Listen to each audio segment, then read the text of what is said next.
Hi, it's Len Furman, and welcome to another episode of the Sports Time Traveler.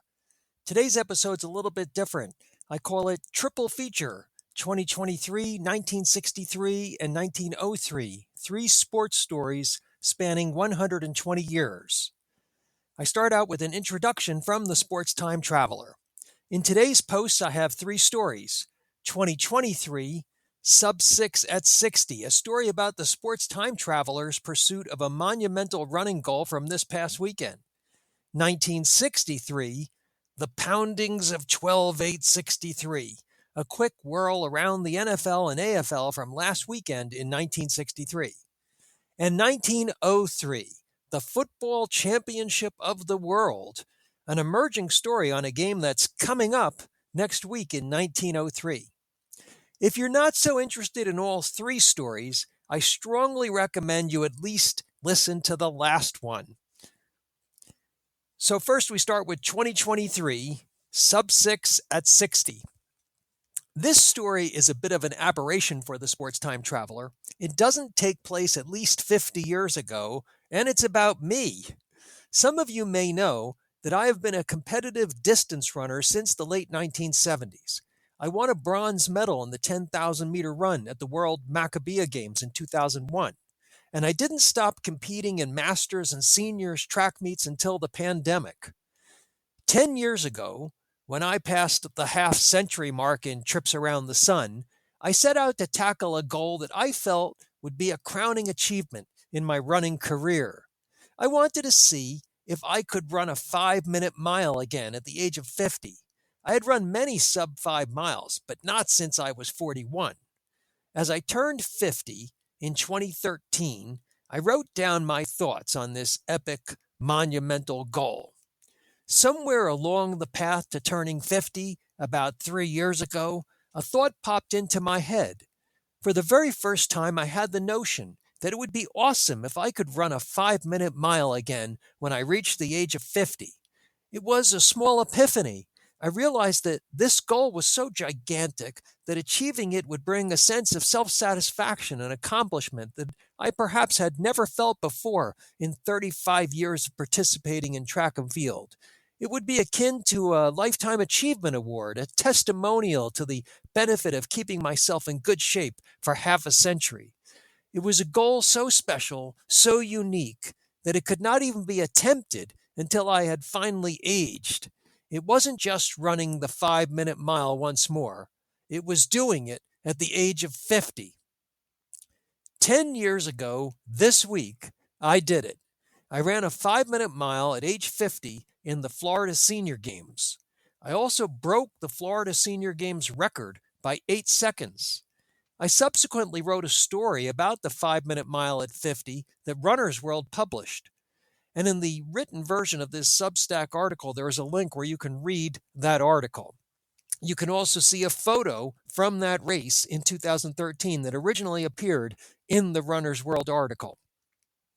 Another article on my 5-minute mile at 50 with more detail was published in the Jacksonville Track Club newsletter.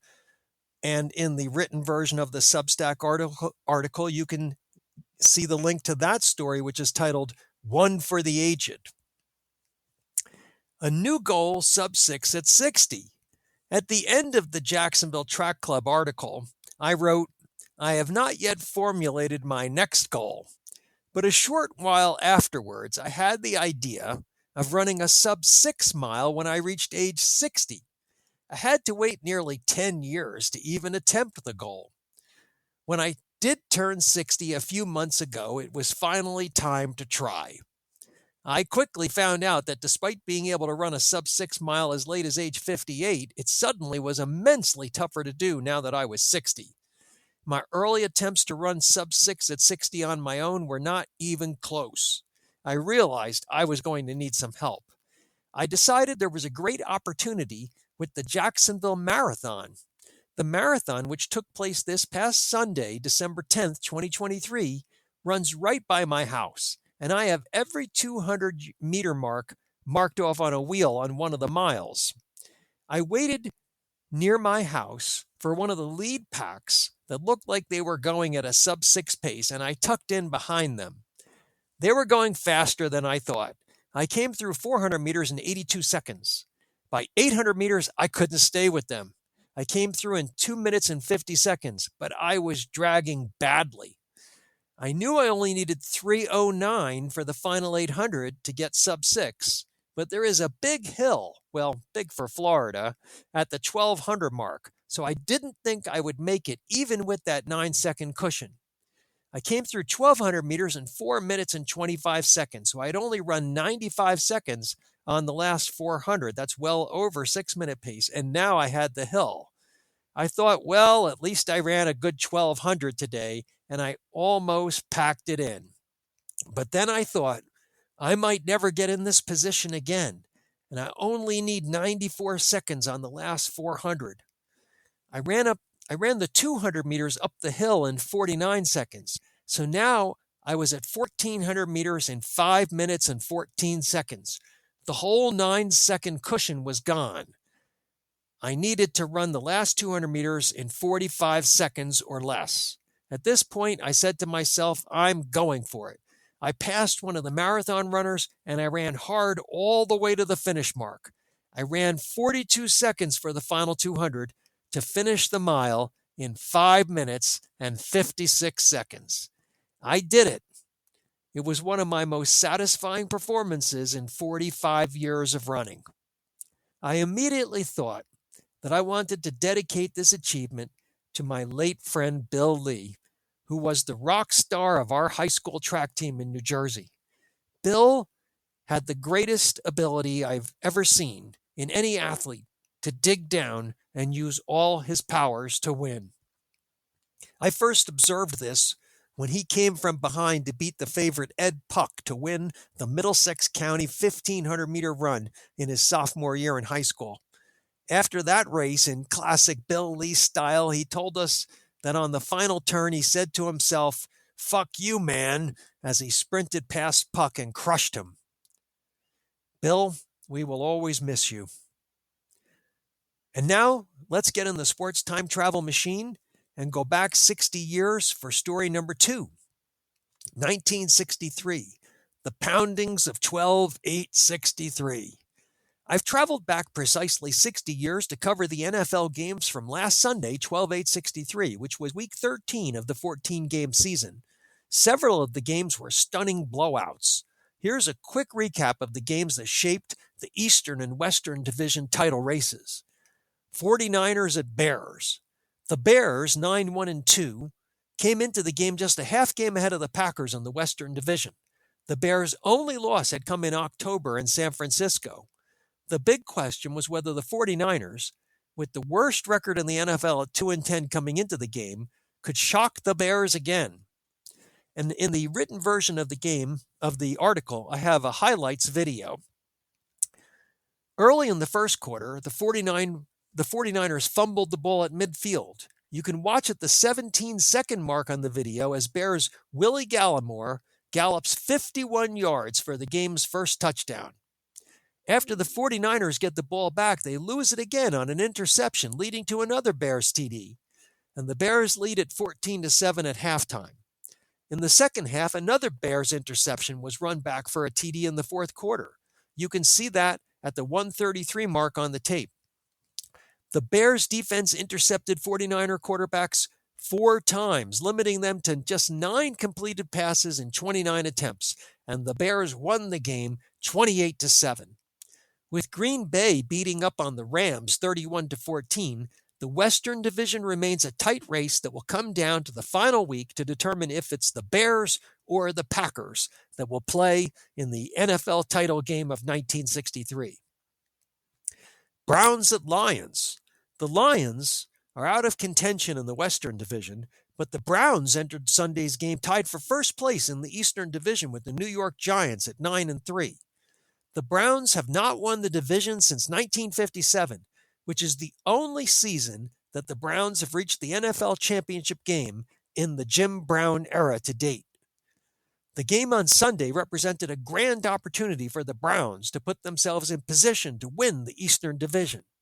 But it was the Lions who struck first on just the third play of the game.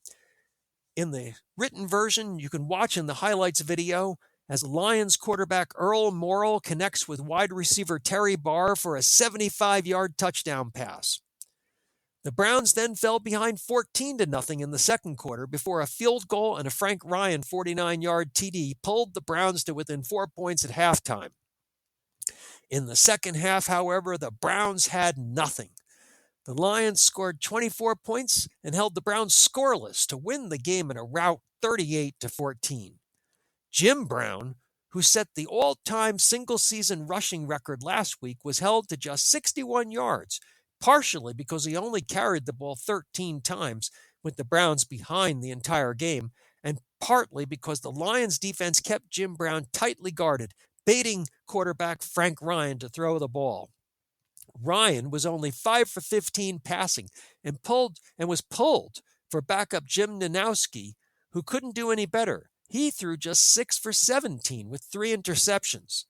The Lions were so ferocious in the second half that a reporter in the Akron Beacon Journal wrote, "The Browns were like the man who came to dinner only to find himself the main course, to the delight of 51,382 at Tiger Stadium." Detroit tore apart what has been a quite consistently good Browns defense and at the same time kept the Cleveland attack under tight control. Redskins at Giants. The Giants played host to the 3-9 Redskins at Yankee Stadium in front of 62,992 fans who wanted to see the Giants put themselves in position to capture their 5th Eastern Division title in the past 6 seasons. Despite their dominance in the East, the Giants have not been able to win the NFL title since 1956. Yet with everything on the line for the Giants, they allowed the Redskins to take an early 7-0 lead. The fans did not have to worry for long. The Giants quickly turned the game into a pummeling. By halftime, it was 23-7 Giants. At the end of the third quarter, it was 37-7. It reached 44-7 in the fourth quarter before the Redskins finally scored again. The final score was 44-14 Giants. The game was notable for a record for most interceptions by two teams. The Giants intercepted 7 passes and the Redskins 4 for a total of 11 in the game. 2 of the interceptions by the Giants' Dick Lynch and Sam Huff were returned for touchdowns. For the Giants defenders, it was a big payday. The New York Times reported that, quote, the scoring thefts by Lynch and Huff were worth $25 each to those players under the Giants' bonus incentive system, $10 for the steal, $10 for returning over 20 yards, and $5 for scoring. Sam Huff was very excited about his pick six. He said to a New York Times reporter, "That's the first touchdown I've ever scored with an intercepted pass. How far did I run? 36 yards? No wonder I was so winded. That's the farthest I've ever run." There is concern, however, regarding the Giants' offense for the final game of the season next week. Despite putting up 44 points, they may be without fullback Alex Webster, who has an injured sciatic nerve. Arthur Daly described the importance of Webster in his Sports of the Time column the day after the game. Quote, Webster is the clutch guy who can crunch for the big little yardage on third down plays. He puts pressure on enemy defenses so that all phases of the Giants' attack works better. He means ball control and the ability to piece together long scoring drives. Without Webster at something resembling his best, the Giants' offense consists of Y.A. Tittle and not much else. Steelers at Cowboys. Pittsburgh entered the day in 4th place in the Eastern Division, looking seemingly out of contention to the casual observer of the NFL standings. The Steelers had a record of 6-3-3, putting them a half game behind 3rd place St. Louis and 1.5 games behind the Browns and Giants. But by mid-afternoon, with the Browns getting blown out in Detroit, ironclad Steelers fans probably knew that this tight game against the Cowboys suddenly had real significance. The game started looking like another blowout in the making after the opening kickoff. The 3-9 Cowboys scored on their first 2 possessions. They got a heavily wind-aided 53-yard field goal on their first drive. And on their second drive, quarterback Don Meredith led the Cowboys 63 yards on 10 plays for a touchdown to take a 9-0 lead after the first quarter. In the second quarter, with the wind at their backs, Steelers quarterback Ed Brown connected on a 55-yard TD to Buddy Dial to make it a 9-7 game. Late in the second quarter, as the Steelers used the long ball again, as Ed Brown completed a pass of 32 yards and then a 28-yard TD pass that put the Steelers ahead. Then, with time running out in the first half, Brown threw a 48-yard pass to Dial, who got out of bounds to stop the clock with 2 seconds left, and the Steelers kicked a field goal to take a 17-9 halftime lead. In the third quarter, with the winds at their backs again, it was the Cowboys' turn. They took a 19-17 lead with a 46-yard field goal and a 76-yard touchdown, highlighted by a 42-yard pass by Meredith to Pettis Normal for the Cowboys' longest completion of the day. Deep into the fourth quarter, the Steelers were still behind. Jack Sell in the Pittsburgh Post-Gazette described the situation. Steelers' hopes seemed doomed later when they had a 4th down and 14 at their own 16. But Brown hurled a pass down the right sideline to Red Mack, who scrambled 42 yards to the Cowboys' 42. The Steelers, though, soon hit another critical moment, as Sell wrote, quote, "Again, a 4th down came with 1 yard to go on the Dallas 32. Parker sent in lefty Lou Michaels to line up a fielder from 39, but the Steelers skipper changed his mind. He yanked lefty Lou, and John Henry Johnson did a dive over the top to move the sticks. The decision to keep attacking rather than kick the field goal paid off a moment later when Theron Sapp rushed 24 yards for a touchdown with 1:53 remaining in the game. Cowboys coach Tom Landry then had Don Meredith play in shotgun formation, and he threw a long pass that was completed to Frank Clark, but Clark fumbled. The Steelers recovered and ran out the clock for the 24-19 victory. Playoff picture. The Steelers' dramatic come-from-behind win in Dallas in the last 2 minutes was enormous. When combined with the Browns' loss, it vaulted the Steelers into second place and eliminated both the Browns and the Cardinals from contention in the Eastern Division. It is one of the oddest scenarios in NFL history, as can be seen by the standings after Sunday's games. Here's the NFL Eastern Division standings with 1 game remaining. First place, New York Giants, 10-3. Second place, Pittsburgh Steelers, 7-3-3. Third place tie, Cleveland Browns and the St. Louis Cardinals, 9-4. Fifth place, the Dallas Cowboys, 3-10. Sixth place, the Washington Redskins, 3-10. Seventh place, the Philadelphia Eagles, 2-9-2. Pittsburgh is technically a half game behind Cleveland and St. Louis, but the NFL uses winning percentage, not games back, as the determinant of the standings. And the Steelers at 7-3-3 have a winning percentage of .700, while Cleveland and St. Louis are at .692.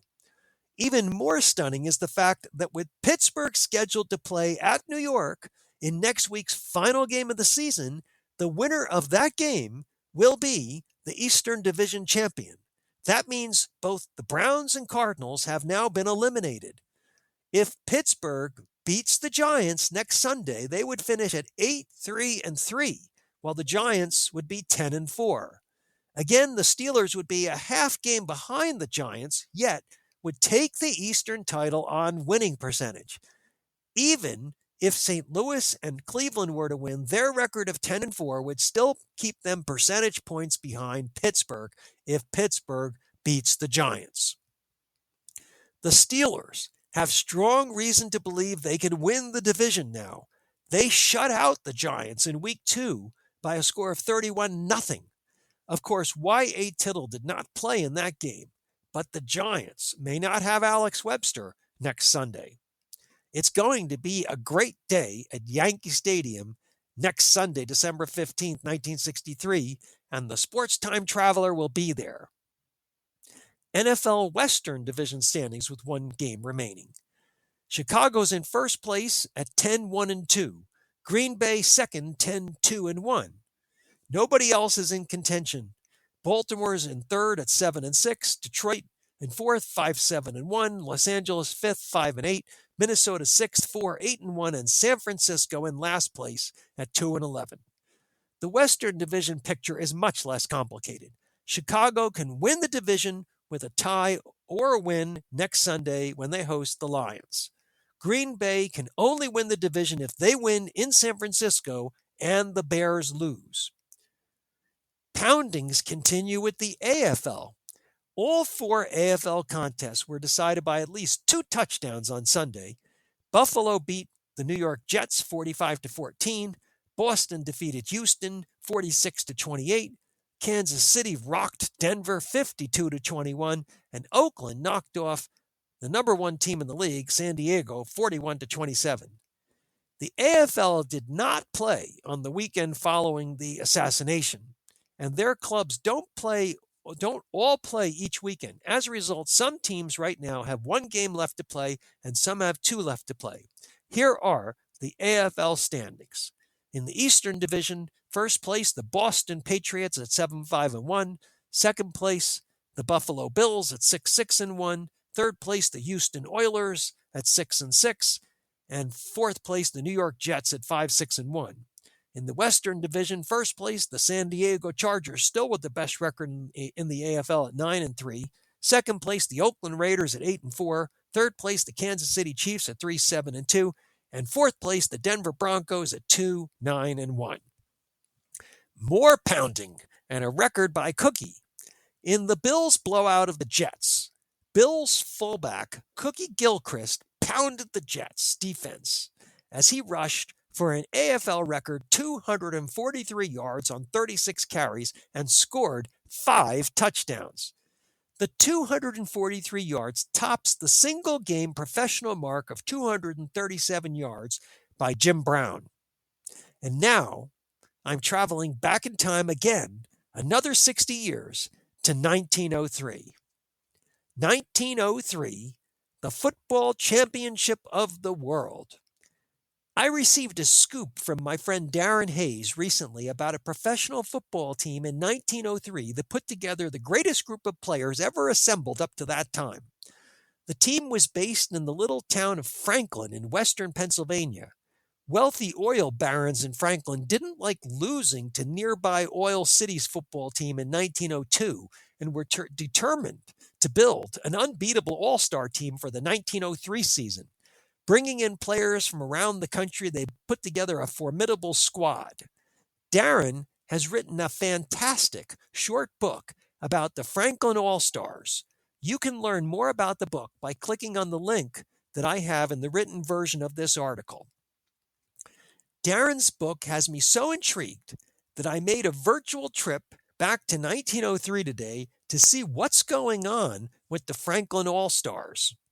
At this time in 1903, Franklin's regular season has concluded, and here are the scores of all their games as reported in the Harrisburg Daily Independent on December 1st, 1903. I'm not going to read all the scores, but you can see them in the Substack version of the article. If you do look at it, you will notice that Franklin didn't win just every game they played. They won every game in a shutout. The Franklin All-Stars have not let up a single point all season. Here in 1903, there is no well-organized professional league, but there is a professional championship of sorts. Starting last year in 1902, some promoters in New York created a championship of the world that is played inside Madison Square Garden. Franklin is one of 4 teams that have been invited to play in the tournament that starts in just a few days on December 14th, per today's issue of the Evening Republican on December 12, 1903, in nearby Meadsville, Pennsylvania. The article reads, "It is now assured that the Franklin football team will enter in the series of football games for the Championship of the World, which will commence in Madison Square Garden Theater next Monday night." As I write here in 1903, a 6-day bicycle race is concluding inside Madison Square Garden. Tonight, 300 loads of dirt will be brought in to convert the floor of the garden into an 80-yard football field. Franklin will play the Orange Athletic Club of Orange, New Jersey in the semifinal game on December 15th. If they win, the final will be on December 17th, 1903. The Sports Time Traveler will be there and will report on the game next week. That's all for today. Thanks so much for listening. Bye-bye now.